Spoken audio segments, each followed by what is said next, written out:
আসসালামু আলাইকুম। মুজিবনগরের আম্রকানন থেকে সবাইকে স্বাগতম। তো প্রিয় শিক্ষার্থী বন্ধুরা, আমরা যখন হিসাব বিজ্ঞানের জাবেদা প্রস্তুত করি, তখন জাবেদায় প্রশ্ন যদি বলা থাকে জনাব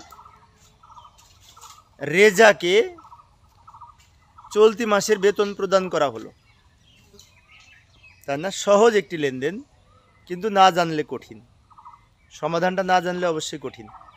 তো লেনদেনটি হচ্ছে জনাব রেজাকে, কর্মচারী, রেজা হচ্ছে আমাদের একজন কর্মচারী বা কর্মকর্তা, যাকে চলতি মাসের বেতন পরিশোধ করা হলো 20,000 টাকা।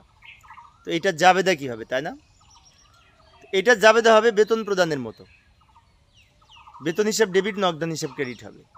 কিন্তু অনেকের মনে হতে পারে যে রেজা নামটা আছে, কিছু হবে না। না, রেজার নাম আছে, সমস্যা নেই।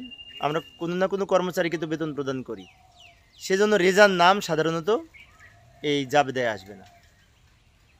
জাবেদা হবে বেতন হিসাব ডেবিট, নগদান হিসাব ক্রেডিট। তবে ব্যাখ্যায় আমরা রেজার নামটা লিখতে পারি, ব্যাখ্যায় লিখতে পারি যে রেজাকে চলতি মাসের বেতন প্রদান করা হয়েছে, এইভাবে লিখতে পারি। অনুরূপভাবে যদি বলা থাকে ভূস্বামী আরমানকে ভাড়া পরিশোধ, এরকম বলা থাকে, কিন্তু কঠিন একটা আইটেম। যে ভূস্বামী মানে কি? বাড়ির মালিক, তাকে আমরা ভাড়া পরিশোধ করেছি, আরমান নাম ব্যক্তির। তো এখানে আমরা জাবেদা করব ভাড়া হিসাব ডেবিট, নগদান হিসাব ক্রেডিট। আরমানের নাম কিন্তু লিখব না। অর্থাৎ খরচ প্রদান করার সময় যদি ব্যক্তির নাম থাকে, তাহলে ওই খরচের নাম ডেবিট হবে, ব্যক্তির নাম ডেবিট হবে না।